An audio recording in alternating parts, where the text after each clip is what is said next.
साथियों, आपका स्वागत है मेरे YouTube चैनल पर। चलिए एक बार फिर हम लोग समान अध्ययन के अंतर्गत एक और विषय वस्तु देखने जा रहे हैं। आज हम लोग बात करेंगे समान अध्ययन के अंतर्गत भूगोल और ज्योग्राफी के अंतर्गत जो चल रहा था टॉपिक, उसी को आगे हम ले जाएंगे, जिसमें हम लोग पढ़ रहे थे भारत के प्राकृतिक विभाग या भौतिक विभाग की बात।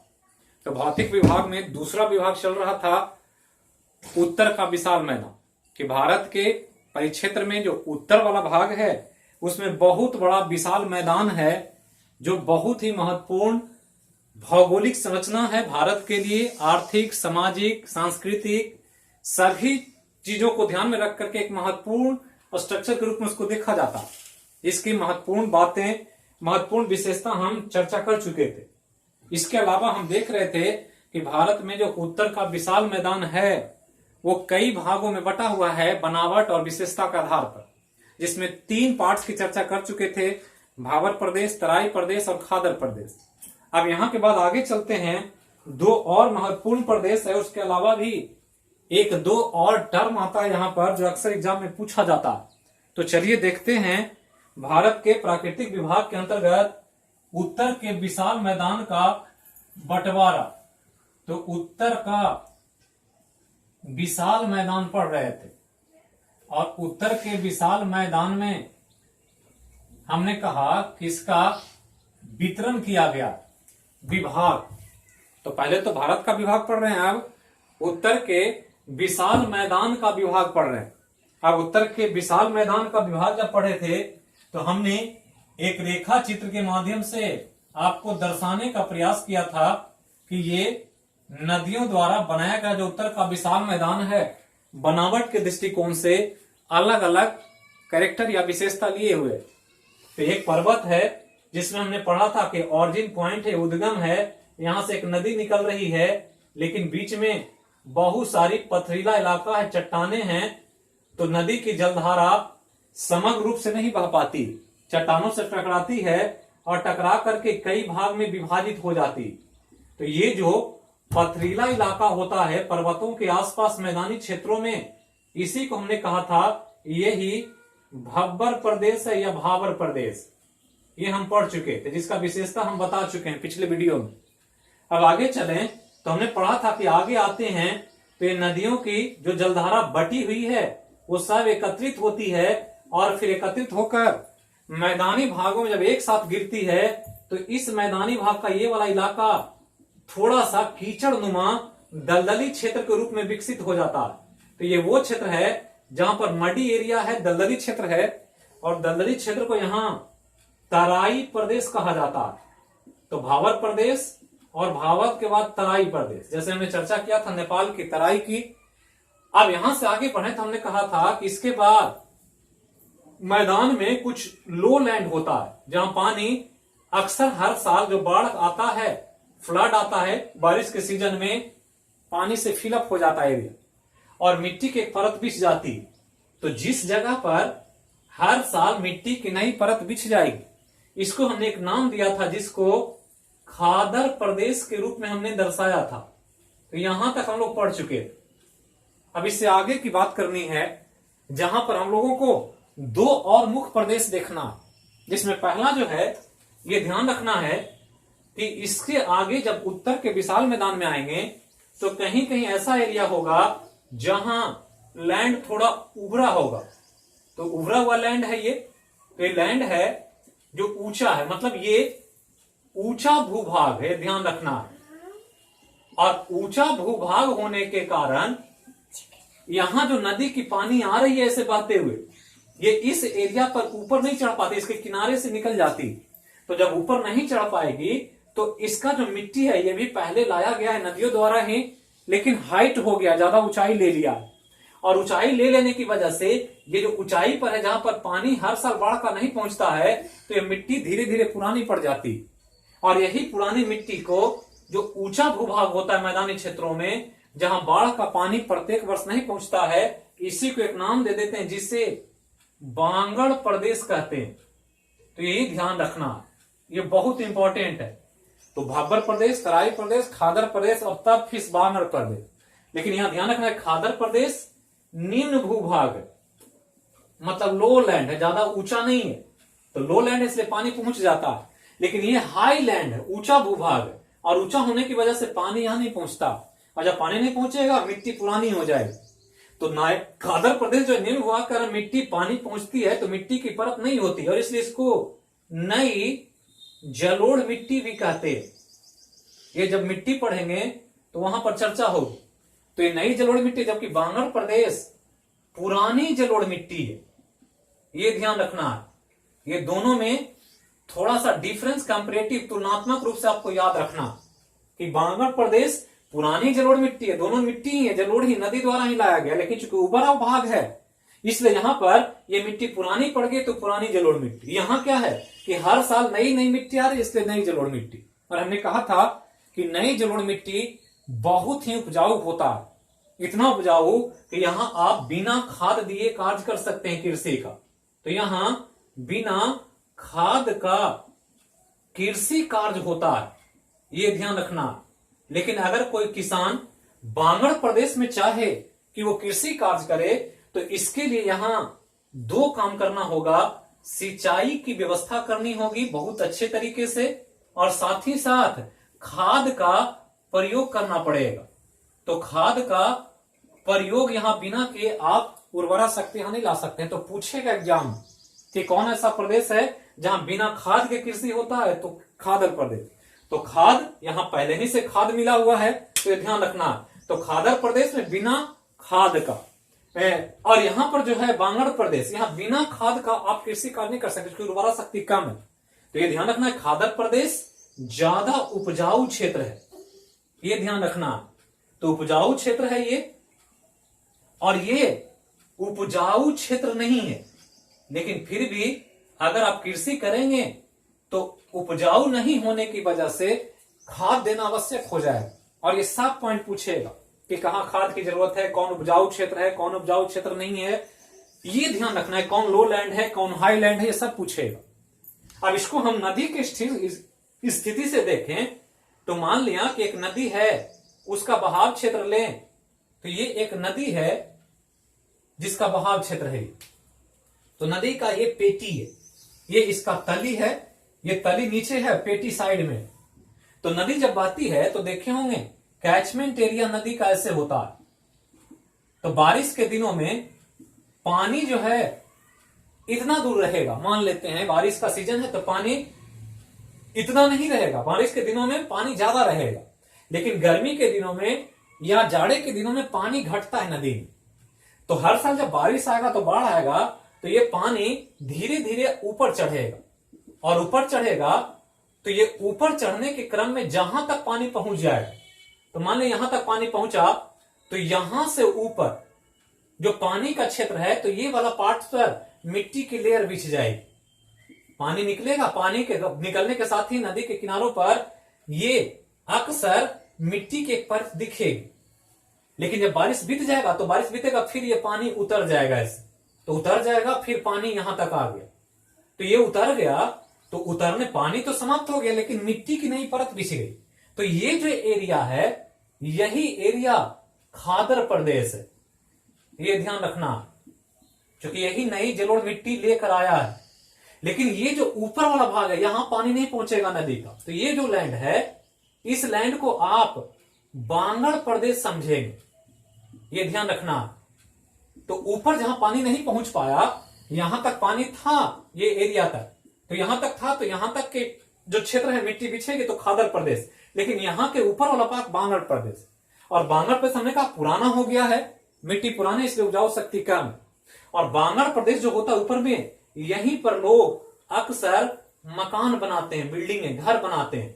कोई गांव जो बसता है वो बांगड़ प्रदेश में बसता है, कोई कस्बा बसता है तो बांगड़ प्रदेश में बसता। तो याद रखना है कि गांव में बनावट देखे होंगे कि कोई भी गांव, बस्ती या कस्बा बना हुआ है तो जो घर बने हुए पुराने संरचना में वो ऊंचाई पर बना हुआ और खेत उसके नीचे। तो खेतों में कृषि कार्य होता है क्योंकि पानी वहां जाता है, लेकिन ऊंचे लैंड पर कृषि कार्य नहीं होता। ऊंचा लैंड जो होता है ये बांगड़ प्रदेश मुख्य रूप से मानव बसाव के लिए बना होता। तो ये एग्जाम में पूछेगा कभी कभी कि मानव के निवास के लिए या बसाव के लिए सबसे उपयुक्त उत्तर के विशाल मैदान का क्षेत्र कौन है? तो यही ध्यान रखना है जिसका नाम बांगड़ प्रदेश। तो इतना चीज आप ध्यान रखें, जो 4 प्रदेश है मुख्य रूप से, भागल प्रदेश, तराई प्रदेश, खादर प्रदेश और बांगड़ प्रदेश। अब इसके बाद एक 5वां प्रदेश है जिसको ध्यान रखना, और 5वां जो है वो इसमें सम्मिलित नहीं है, और उस प्रदेश का नाम है रेह प्रदेश। तो 5वां अलग से हम बता रहे हैं, क्योंकि इस संरचना में इसको शामिल नहीं करते। तो मुख्य रूप से ये मेनली 4 ही प्रदेश है, भब्बर, तराई, खादर और बांगड़। लेकिन यहां एक प्रदेश है रेह प्रदेश। तो रेह प्रदेश जो है, ये ध्यान रखना है कि उत्तर के विशाल मैदान में मानवीय क्रिया से बना हुआ प्रदेश है। ये ध्यान रखना है, मानव जो काम करता है नदियों के द्वारा, नहर के द्वारा, कृषि कार्य में जब सिंचाई होती है तो इस प्रदेश का विकास होता है। होता क्या है कि एक नदी जब चलती है तो उस नदी के जल को किसान कृषि कार्य में यूज करते हैं और उसका उपयोग करते हैं सिंचाई में, पटवन के लिए। तो सिंचाई के लिए नदी से नहर निकाला जाता है। तो मान ले कि ऐसे एक नदी बह रही है, ये नदी ऐसे बह रही हो, इसमें वाटर है, इसका अपना कैचमेंट एरिया। लेकिन अगर किसान को यहां पर खेत है, एक लैंड है, एक जहां इसको कृषि कार्य के लिए पानी चाहिए, तो ये लैंड है जिसमें कृषि करना है, पटवन। तो किसान क्या करेंगे कि यहां से एक कैनाल निकालेंगे, नहर, नदी ऐसे बह रही थी, अब कैनाल, नदी जब बहती है तो नदी जाकर के फाइनली सागर में मिल जाती है। तो सागर मिलती है, इसलिए सागर में नमक की मौजूदगी पाई जाती है। ध्यान रखना कि सागर के पानी में नमक क्यों है, क्योंकि नदियों का जल समुद्र में जाकर गिर जाता है। तो ये सागर है और सागर में जाना चाहिए था जल को, तो ये जल वाटर नदी आती है, फाइनली मुहाने के पास समुद्र में मिल जाती है। वर्ल्ड की अधिकांश नदियां सागर में जाकर मिलती, और इसीलिए सागर में लवणता है, सैलिनिटी है। जो हम लोग पढ़ेंगे सैलिनिटी ऑफ वाटर में, जब समुद्र पढ़ेंगे तो बताया जाएगा कि समुद्र के 1000 ग्राम जल में 35 ग्राम नमक होता, और वो उसके सैलिनिटी को दर्शाता। अब यहां नदी बह रही थी, पानी यहां जाता, नमक यहां चला जाता, लेकिन किसान या सरकार के द्वारा एक नहर निकाला गया और नहर से पटवन किया गया। अब खेतों तक ये नदी का पानी इसमें टर्न किया और घुस करके सिंचाई का पानी यहां चला आया। तो किसान खेतों में यहां पानी को पटवन के लिए ले गया है, तो यहां सिंचाई की गई, और सिंचाई के कारण चूंकि पानी का फ्लो आगे नहीं है, यहीं पर पटवन किया गया, जितना पानी की जरूरत उतना पटाया जाएगा, बाकी पानी को फिर रोक दिया जाएगा कैनाल को बंद करके। तो पानी इसमें गया, अब इसमें वेपोराइजेशन होगा, बाष्पीकरण। धूप जब पड़ेगा तो पानी जो है खेतों में वाष्प बन के उड़ जाएगा। जो नमक पानी में है, ये नमक इसमें जमा हो जाएगा, क्योंकि नमक तो वेपर बनेगा नहीं। समुद्र में पानी गया था तो नमक समुद्र में चला गया, लेकिन यार पानी को आपने यहां लाया तो पानी पटवन तो कर दिया, लेकिन जब सूरज की रोशनी पड़ी, बाष्पीकरण हुआ, तो नमक रह गया और वेपर बन के वाटर उड़ गया। अब ये साल दर साल जब ऐसा किसान करेगा तो एक समय आ जाएगा कि इन खेतों में एक नमक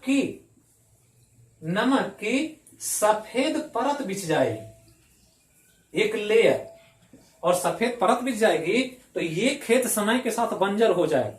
मतलब यहां कृषि कार्य नहीं हो पाएगा, और जब कृषि कार्य नहीं होगा, बंजर हो जाएगी, तो इसी बंजर भूमि को हम नाम दे देते हैं रेह प्रदेश।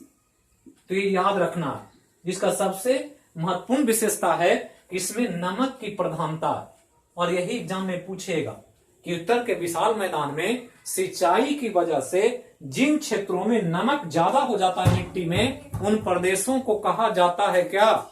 तो रेह प्रदेश। और इस प्रकार से ध्यान रखना है कि ये 5 प्रदेश आपको पढ़ना है, जो आपको अक्सर एग्जाम में पूछेगा, और यही 5 प्रदेश के रूप में बंटवारा किया गया है उत्तर के विशाल मैदान, जो अक्सर एग्जाम में पूछता। तो नई जलोढ़ मिट्टी किसको कहेंगे? तो खादर प्रदेश को कहेंगे। पुरानी जलोढ़ मिट्टी किसको कहेंगे? तो बांगड़ प्रदेश को कहेंगे। उत्तर के विशाल मैदान में सबसे नजदीक कौन होता है पर्वत के? तो भब्बर प्रदेश होता है।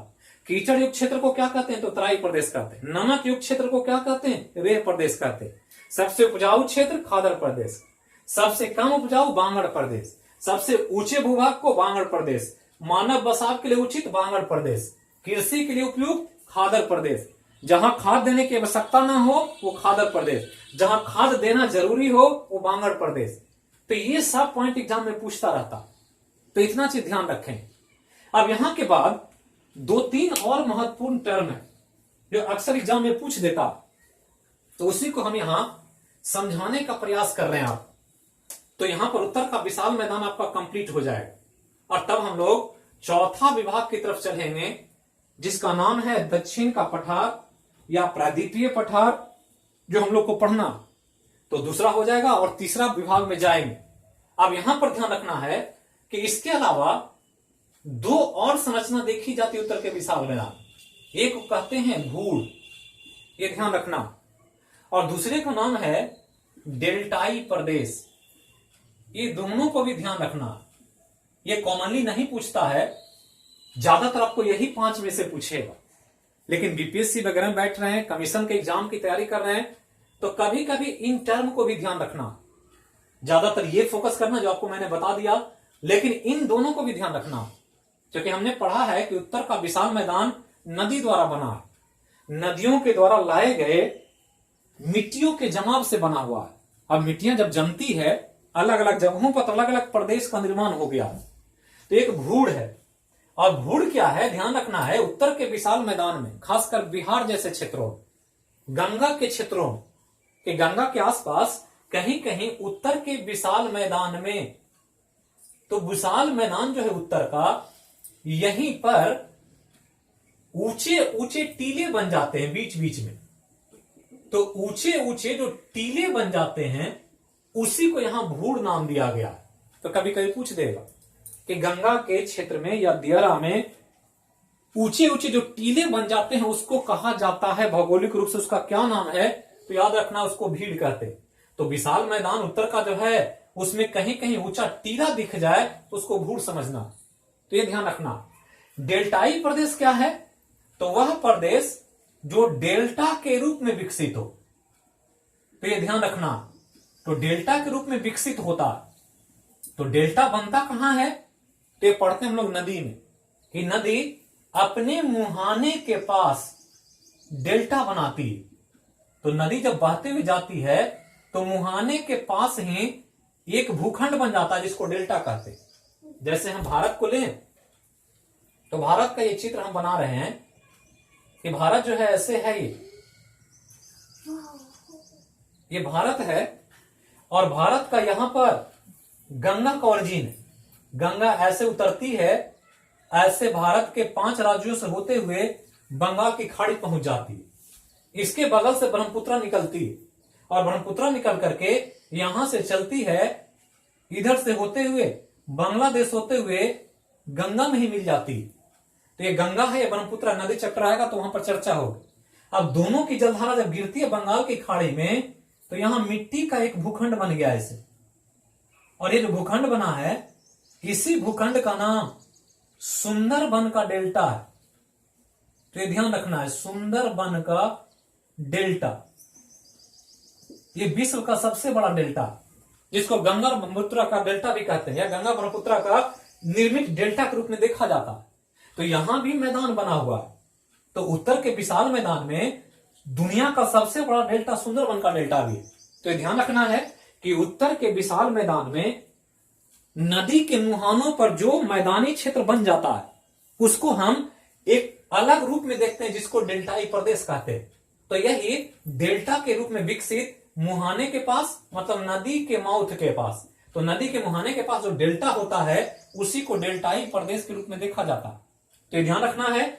और भारत में दुनिया का सबसे बड़ा डेल्टा, जिसके बारे में हम लोग जब नदी चक्र आएगा तो वहां पर हम चर्चा करेंगे डेल्टा के बारे में विशेष। दुनिया के बड़े बड़े डेल्टा हैं अलग अलग रूप में, तो ये ध्यान रखना है, जो अक्सर एग्जाम में पूछता रहता। लेकिन आपको हमने कहा कि ये 5 प्रदेश को याद रखना। आप 5 प्रदेश को याद रखना है तो एक हम यहां ट्रिक बता देते हैं, कहीं कहीं जरूरत पड़ता है तो उस ट्रिक को याद रखेंगे। तो ट्रिक है भात खाओ रे, इसको ध्यान रखना। तो भात खाओ रे याद रखेंगे, आपको ट्रेंड याद रहेगा, आप इस प्रदेश में गलती नहीं करें। तो भात खाओ रे, भा से भावर प्रदेश, ता से तराई प्रदेश, खा से खादर प्रदेश, ब से बानर प्रदेश और रा से रेह प्रदेश। तो इसको याद रखेंगे। ट्रेंड भी वैसे ही है, भावर सबसे पहले है, फिर तराई है, फिर खादर है, फिर बांगर है और रेह तो इससे अलग है। तो ये ध्यान रखना है। ये अगर आपको याद है तो आपसे गलती नहीं होगा इस प्रदेशों में जिसको उत्तर का विशाल मैदान कहते। तो यही दूसरा विभाग था भारत का प्राकृतिक विभाग के रूप में। अब चलते हम लोग देखेंगे इसके बाद हम लोग भारत का तीसरा विभाग। और तीसरा विभाग भी बहुत इंपॉर्टेंट है, बहुत सारे तथ्य हैं उसमें जिससे बहुत सारा सवाल आपको एग्जाम में पूछा जाए। तो तीसरा प्रदेश एक एक करके देखना है। वीडियो को पूरा देखें शुरू से अंत तक, सिस्टमेटिक देखें। प्लेलिस्ट हमने बना दिया अलग अलग सब्जेक्ट का, सब्जेक्ट में जा करके देखें। उसके अलावा जब भी कंफ्यूजन हो तो वीडियो को रिवाइज करके भी आप देख सकते हैं। और यहां पर वो चीज बताया जा रहा है जो आपके एग्जाम के लिए सबसे जरूरी है। फाउंडेशन बैचेज में क्लासेस से इसको तुलना नहीं करना, क्योंकि क्लासेज में बहुत छोटे छोटे चीजों से उठा करके बीपीएससी लेवल तक ले जाया जाता है, लेकिन यहां वीडियो के माध्यम से उतना स्लोली चलने में बहुत टाइम लग जाएगा। इसलिए हम सिलेक्टेड जो इंपॉर्टेंट है वो बता रहे हैं। वीडियो को जो पहली बार देखते हैं जरूर लाइक करें, सब्सक्राइब करें और ज्यादा से ज्यादा लोगों को शेयर करें। इसके अलावा बेल बटन को दबाएं, तो बेल बटन में ऑल बटन आता है, सबको दबाएं ताकि सबको नोटिफिकेशन जल्दी से जल्दी मिल सके। और कमेंट बॉक्स में कमेंट भी लिखें, कुछ गड़बड़ी हो, कुछ कमी लगे वीडियो में तो जरूर बताएं। सुझाव का आपका स्वागत होगा, हम उस पर काम करेंगे ताकि आपको और बेहतर क्वांटिटी और मटेरियल के साथ आपको मैं वीडियो उपलब्ध करा सकूं। तो ये ध्यान रखना है। तो चलते हैं तीसरा विभाग की बात करने। तो ये दूसरा विभाग था भारत का। अब तीसरा विभाग जो है उसको हम लोग कहते हैं प्रायद्वीपीय भारत। ये ध्यान रखना। तो प्रायद्वीपीय भारत है।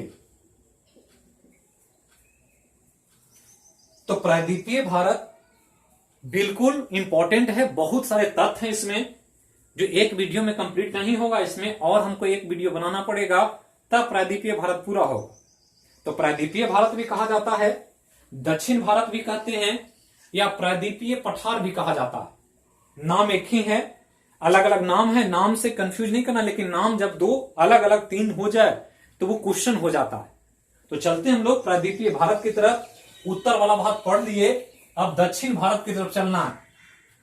तो ध्यान रखना है कि प्रायद्वीपीय भारत का जो विस्तार है उसका लोकेशन पहले तो ध्यान रखना है कि जो भारत है ये ऐसे है, और यही प्रायद्वीपीय भारत जो हमने बनाया, इसके ऊपर जो था सब उत्तर भारत था। इसमें हिमालय पढ़ लिया आपने, इधर मैदान पढ़ लिया। जैसे कि हमने ऊपर में इधर हिमालय पढ़ा ऐसे, तो हिमालय का 4 पर्वत श्रेणियां हमने देख लिया, और 4 के नीचे जो था उत्तर का विशाल मैदान हम लोग यहां तक ये पढ़ ली। ये सब पढ़ चुके, इसकी चर्चा मैं कर चुका। अब यहां से नीचे आ जाएं तो इसी को हम प्रायद्वीपीय भारत मानते हैं। तो पहले तो समझना कि प्रायद्वीप होता क्या है, जिसको पेनिसुला कहते हैं। तो 3-4 टर्म है ज्योग्राफी में जो अक्सर यूज होता है, जिसको हम पहले समझा देते हैं आपको, फिर हम लोग आगे चलेंगे। ऐसे आप लोग को पता होगा, लेकिन बेसिक जैसे फाउंडेशन बैचेज में चलता है उसके हिसाब से हम लोग को याद रखना होता है बहुत सारी चीजों। एक टर्म आता है खाड़ी। तो खाड़ी बहुत सुनते रहते हैं, बंगाल की खाड़ी, मन्नार की खाड़ी, गल्फ खाड़ी, ओमान की खाड़ी, बहुत सारी खाड़ी। तो पहले तो समझना है कि खाड़ी क्या होता है। खाड़ी के अलावा एक जो है वो हम पढ़ते हैं द्वीप, आइलैंड। तो द्वीप क्या है इसको समझना है, बेसिक एकदम मौलिक बात। और द्वीप के अलावा तीसरा एक टर्म यूज होता है बार बार, जो प्रायद्वीप है, जो हम यहां पर पढ़ने जा रहे हैं। तो ये बे है, बे ऑफ बंगाल, बंगाल की खाड़ी का। ये द्वीप है, आइलैंड है, और प्रायद्वीप पेनिसुला जो हम लोग पढ़ने जा रहे प्रायद्वीप। तो द्वीप का है, बिल्कुल सिंपल है। कई तरह के द्वीपों की चर्चा होगी। दुनिया के सबसे बड़े द्वीप के रूप में ग्रीनलैंड को याद किया जाता है। भारत में भी कई द्वीप हैं, कई ऐसे देश हैं जहां पर दुनिया में सबसे अधिक द्वीप है। जैसे इंडोनेशिया एक ऐसा देश है जहां वर्ल्ड में सबसे ज्यादा द्वीप है, जो हम लोग अलग अलग टॉपिक में चर्चा करेंगे। अगर सागर की बात करें तो सबसे ज्यादा द्वीप प्रशांत महासागर में। तो अलग अलग तरह के टर्म हैं जो एग्जाम में फैक्चुअली पूछ देता। तो हम लोग पहले इसको समझ लें। तो पहले समझना क्या है कि एक कोई भूखंड हो, ऐसे एक भूखंड है ये, और इस भूखंड के चारों तरफ वाटर है, तो अगर बना हुआ है, तो एक ऐसा भूखंड जो चारों तरफ जल से घिरा हुआ हो, इसको हम द्वीप कहते हैं। ये ध्यान रखना। जैसे श्रीलंका एक द्वीप है जो इसके चारों तरफ वाटर ही, तो ये ध्यान रखना है कि जब चारों तरफ जल होगा, मतलब ये जल जो होगा वो चारों ओर होगा, और जब चारों ओर जल होगा तो उसको द्वीप माने, पहला। दूसरा है खाड़ी। तो खाड़ी क्या है? तो खाड़ी की बनावट ऐसे होती है, ये ध्यान रखना। तो खाड़ी की बनावट ऐसे का मतलब क्या है कि जो तीन तरफ से स्थल हो, इधर स्थल है, इधर स्थल है, और इधर स्थल है, और इस तरफ जल है, मतलब इधर वाटर है। तो ये वाला जो भूभाग है जहां पर जलाशय है, इसके इधर स्थल और इधर स्थल, लेकिन इधर जल है, ये जल वाला पार्ट। तो तीन तरफ से स्थल हो और एक तरफ से जल हो। जैसे भारत को देंगे तो भारत का जो बनावट है ये ऐसे है, इस तरह से बना हुआ। तो यही बंगाल है, पश्चिम बंगाल यहां है, और ये सागर है, ये समुद्र का एरिया। इधर बांग्लादेश है, ये भारत का एरिया। यहां पश्चिम बंगाल, कलकत्ता यहीं पर है, ये कोलकाता का लोकेशन यहां। इधर बांग्लादेश, ढाका, चिटगांव, ये सब इधर बांग्लादेश। क्योंकि बांग्लादेश पहले बंगाल में ही था, वो पूर्वी बंगाल, ये पश्चिमी बंगाल। पश्चिमी बंगाल भारत में, पूर्वी बंगाल बांग्लादेश। अब इस रूप में देखें तो इधर स्थल है, इधर स्थल है, और इधर स्थल, तीन तरफ से स्थल, और इधर जो है ये समुद्र है बहुत बड़ा, इधर जल है, और इसलिए इस लोकेशन को बंगाल की खाड़ी कहा जाता है। तो ये ध्यान रखना। तो बंगाल के बगल में इसलिए बंगाल की खाड़ी, ओमान के बगल में ओमान की खाड़ी, मन्नार के बगल में मन्नार की खाड़ी। तो खाड़ी का क्या है? खाड़ी का जो लोकेशन है, ये द्वीप हो गया कि चारों तरफ से जल है। खाड़ी क्या है? कि खाड़ी का जो भी बनावट है उसमें तीन तरफ से स्थल होता है और एक तरफ से जल होता है। और अगर ऐसा लोकेशन हो तो उसको हम खाड़ी मान लें। तो ये ध्यान रखना है, तीन तरफ से स्थल होना चाहिए, एक तरफ से जल होना चाहिए। और खाड़ी का उल्टा प्रायद्वीप है, ये ध्यान रखना है प्रायद्वीप को। तो प्रायद्वीप क्या है? जिसको पेनिसुला कह रहे हैं। तो खाड़ी में तीन तरफ से स्थल है, एक तरफ से जल है। लेकिन जब प्रायद्वीप में आएंगे तो तीन तरफ से जल होगा, एक तरफ से स्थल होगा। जस्ट हमने कहा खाड़ी का उल्टा पूछ दे क्या होता तो प्रायद्वीप होता, या प्रायद्वीप का उल्टा क्या होता तो खाड़ी होता। जैसे यहां बंगाल की खाड़ी है, इधर आगे जाएंगे तो ऐसे ये जल है, ये पूरा जल है। इधर अरब सागर है, इधर बंगाल की खाड़ी है, इधर ऐसे यहां तक सब समुद्र है। ये वाटर एरिया समुद्र है। तो समुद्र का लोकेशन देखें भारत में, तो ये बंगाल की खाड़ी हो गई, इधर हो गया हिंद महासागर, ये हिंद महासागर, और यहां जो है ये अरब सागर है पश्चिम में। तो ये गुजरात तक, यहां तक है, गुजरात तक। इधर पाकिस्तान है, ये इंडिया। तो देख रहे हैं कि ये वाला जो भारत का पार्ट है, ये जो भूभाग है मेनलैंड, भारत का दक्षिण वाला पार्ट, इसके उत्तर वाला पढ़ चुके दक्षिण। तो दक्षिण में देख रहे हैं कि दक्षिण का जो भारत का लैंड है, इसके एक तरफ अरब सागर है, इसके दक्षिण में आ जाए तो हिंद महासागर है, और पूरब में आ जाए तो बंगाल की खाड़ी। तो पूरब में बंगाल की खाड़ी, पश्चिम में अरब सागर, और दक्षिण में हिंद महासागर। ये तीन सागर से घिरा हुआ ये भूखंड है, ये भूखंड है, ये स्थल। तो भूखंड है ये। तो ऐसा भूखंड जो तीन तरफ जल से घिरा हो, एक तरफ स्थल हो, इधर का उसके ऊपर वाला पार्ट क्या है? ये सब स्थल, मैदान हो या हिमालय हो, सब स्थल। तो इसके तीन तरफ जल और एक तरफ स्थल, तो ये वाला पार्ट ऊपर में स्थल, तो ये स्थल हो गया। तो इसके कारण से इस लैंड को, भारत के इस भाग को प्रायद्वीपीय भारत कहा गया।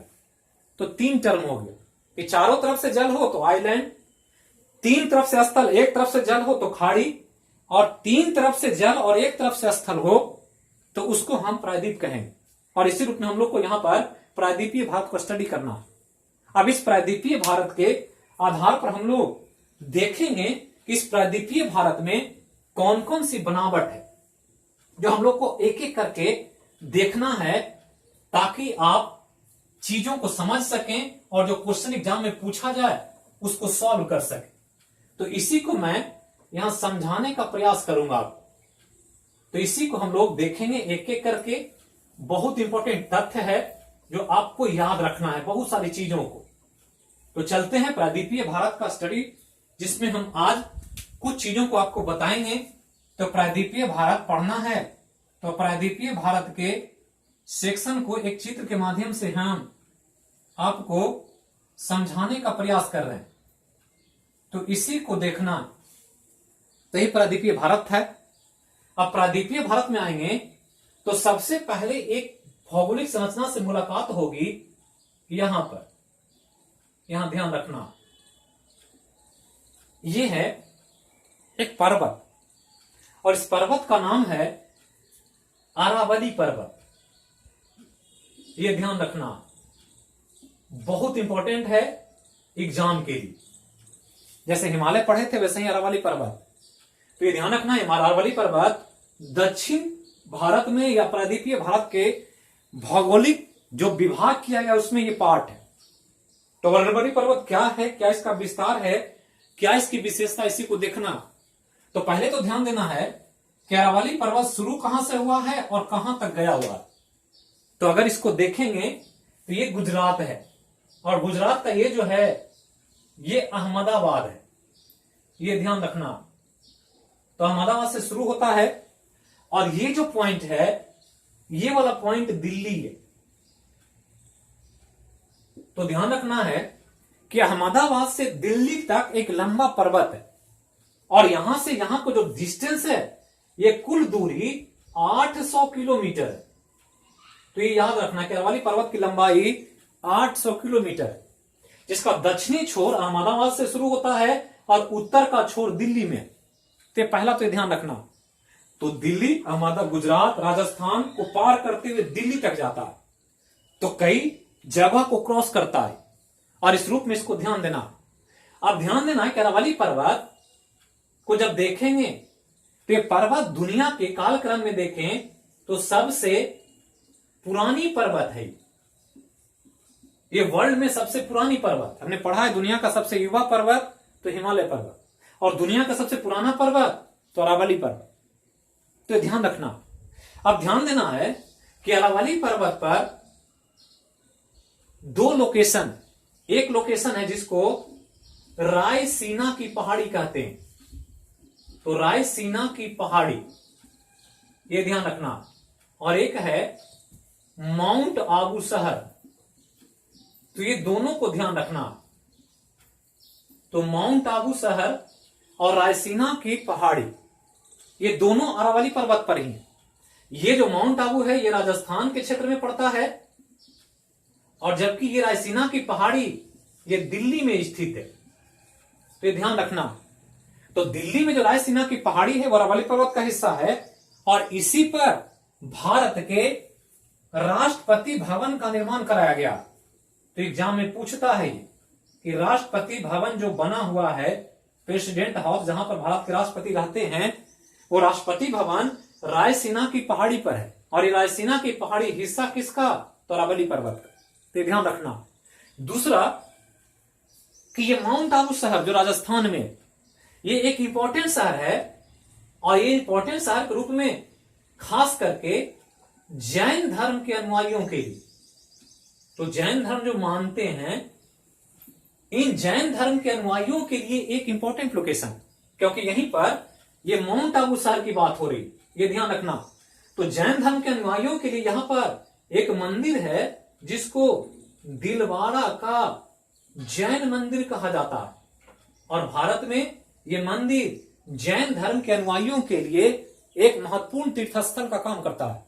तो ये ध्यान रखना है, रायसीना की पहाड़ी को, राष्ट्रपति भवन को, दिलवाड़ा के जैन मंदिर को और जैन धर्म के अनुयायी के इंपॉर्टेंट लोकेशंस के रूप में माउंट आबू शहर को ध्यान रखना है और दिलवाड़ा का जैन मंदिर को।